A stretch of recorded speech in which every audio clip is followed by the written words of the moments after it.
फेंका हुआ थूक चाटने के लिए तैयार हो रहे हैं। मैं ये कहना चाहता हूँ, जो यदि उनमें जरा भी शर्म है तो प्रायश्चित करें प्रधानमंत्री जी के आवास पर धरना दे करके। तो आप किसके विरोध में धरना दे रहे हैं? आप अपने मोदी जी के विरोध में धरना दे रहे हैं। जनता को ठगते हैं आप। जनता को मत ठगिए, जनता सब जानती है। आप कहाँ से बनाएगी? अरे भैया, अब कहाँ से बनाएगी? इनकी चलंती का टाइम है। भाजपा भगाओ देश बचाओ हम लोगों का नारा है। भाजपा जाने वाली है, हम आने वाले हैं, हम बनाए। शर्म को भी शर्म आता है, लेकिन यहाँ के भाजपाई लोगों को शर्म नहीं आती है। वही लोग रोका है और वही लोग अब फिर किस चीज़ का धरना दे रहे हैं।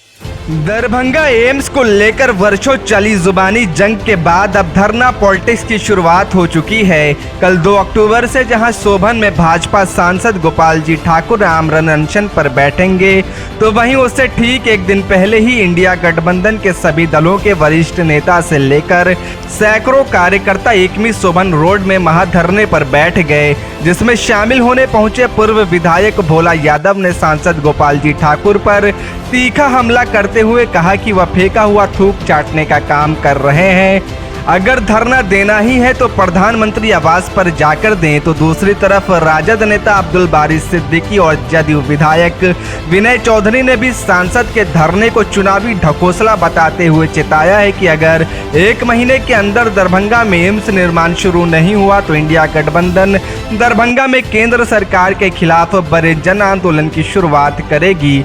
वहीं आपको बता दें कि इस धरने में पूर्व विधायक डॉक्टर फराज फातमी सहित सभी घटक दलों के जिला अध्यक्ष भी मौजूद रहे।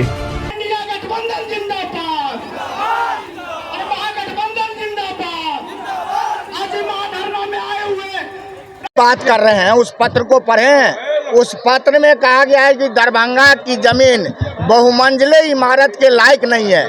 आज उसी दरभंगा के जमीन में डीएमसीएच में 13 मंजिला का मकान बना है, बनकर तैयार हो गया है। क्या यहाँ का जमीन बहुमंजिली इमारत के लायक नहीं है? जिस चिट्ठी का हवाला आप लोग दे रहे हैं और जिस चिट्ठी की बात आप लोग कर रहे हैं, वो चिट्ठी सरासर लोगों को गुमराह करने वाला है।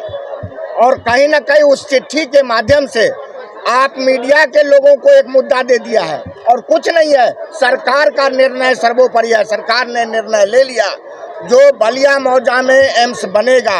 अब यहाँ के सांसद अपना झूठ को दबाने के लिए इस तरह का अतिक्रम कर रहे हैं, जो वहाँ धरना देने का कार्यक्रम कर रहे हैं, और कोई बात नहीं है।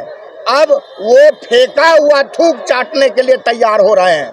मैं ये कहना चाहता हूँ, जो यदि उनमें जरा भी शर्म है तो प्रायश्चित करें प्रधानमंत्री जी के आवास पर धरना दे करके, राजघाट पर जाकर के प्रायश्चित करें।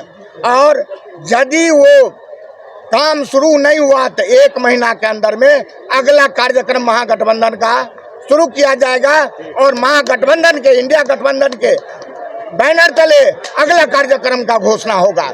हम लोग इसका ऐलान करते हैं। और ये जो यहाँ जो खेल खेला जा रहा है एम्स का, भाई ये एम्स का डिमांड पुराना डिमांड है। और जब मैं मतलब ये जो कह रहे हैं ये नहीं है वो नहीं है, अब तो ये बना भी नहीं पाएंगे। अब जो है ये सरकार बना भी नहीं पाएगी भाजपा की, दूसरी सरकार आएगी गठबंधन की, वही यहाँ एम्स बनाएगी। जहाँ यहाँ की जनता ने तय किया है वहीं हम लोग एम्स बनाकर दिखाएंगे कि लोलैंड में भी कितना अच्छे ढंग से अस्पताल का निर्माण होता है। और इस अस्पताल के निर्माण से अगल बगल का जिला ही नहीं बल्कि नेपाल तक के लोग लाभान्वित होंगे। अब कहाँ से बनाएगी? अरे भैया, अब कहाँ से बनाएगी? इनकी चलंती का टाइम है। भाजपा भगाओ देश बचाओ हम लोगों का नारा है।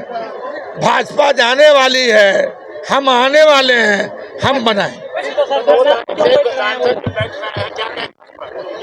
सांसद, अब जो सांसद जी हैं उनके बारे में कहता है कि नहीं, छोटे मियाँ तो छोटे मियाँ, बड़े मियाँ सुभान अल्लाह। वो किस चीज के लिए दे रहे हैं, किसके विरोध में दे रहे हैं? जरा इनसे पूछिए ना। बिहार सरकार बनाएगी एम्स कि उनको बनाना है? अरे वो एनओसी तो दे दें, वो एनओसी देते नहीं हैं। उनको तो कितना दिन पहले लिखा गया चिट्ठी का जवाब क्यों नहीं देते हैं? उप मुख्यमंत्री जी ने तो कब का पत्र दिया, उसका जवाब क्यों नहीं देते हैं? वो जवाब दें, हम बनाएंगे। हम तो टेंडर निकाल दिए हैं भराने के लिए, मैंने बाउंड्री के लिए बाउंड्री दे दिया हूँ। तो आप किसके विरोध में धरना दे रहे हैं? आप अपने मोदी जी के विरोध में धरना दे रहे हैं। जनता को ठगते हैं आप। जनता को मत ठगिए, जनता सब जानती है। आपको धरना देना है तो जाइए प्रधानमंत्री जी के समक्ष में धरना दीजिए, जाकर के वहां पर से लेकर के लाइए। अब तब यहाँ पर नहीं बनेगा, तब धरना देंगे। चल रहा है मान्यता क्या दिखती है सरकार की, दोनों सरकार की हम बात बोले तो? नहीं, आज तो हम लोग सरकार में मंत्री के हैसियत से नहीं, ये दरभंगा का आम आवाम का आवाज़ है। जो दरभंगा का जनसंख्या या राज्य के जनसंख्या के आधार पर एम्स का निर्माण दरभंगा में होना था और भारत सरकार ने निर्णय लिया कि एम्स का दरभंगा में निर्माण हो। बिहार सरकार ने, हम लोग देखे कि समाधान यात्रा में मुख्यमंत्री जी आए, डीएमसीएच में जो भी ज़मीन के लेके तकनीकी दिक्कत था तो हुआ सबसे उपयुक्त स्थल कौन हो, इसके लिए शोभन का चयन किया गया और माननीय मुख्यमंत्री जी स्थल देखे और उसी दिन ओके कर दिए और जाके कैबिनेट के बैठक में निर्णय लेके 300 करोड़ रुपया भी, मिट्टी लो लैंड था, मिट्टी भराई का, चहारदीवारी का। अब तो केंद्र सरकार ये बतावे कि किस कारण से अभी तक एनओसी नहीं दिया, नहीं तो अभी तक तो निर्माण का कार्य बहुत आगे बढ़ गया रहता।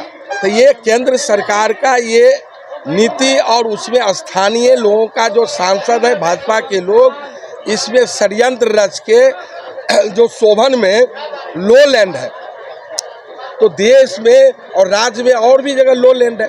लो लैंड के लिए राज्य सरकार ने 300 करोड़ रुपया दिया चहारदीवारी के लिए, लो लैंड को फिलिंग करने के लिए। तो यहाँ कोई मामला था नहीं। तो हम लोग भी आज मंत्री के हैसियत में इंडिया महागठबंधन की ओर से जो आज धरना का कार्यक्रम हुआ है, शर्म को भी शर्म आता है, लेकिन यहाँ के भाजपाई लोगों को शर्म नहीं आती है। वही लोग रोका है और वही लोग अब फिर किस चीज़ का धरना दे रहे हैं।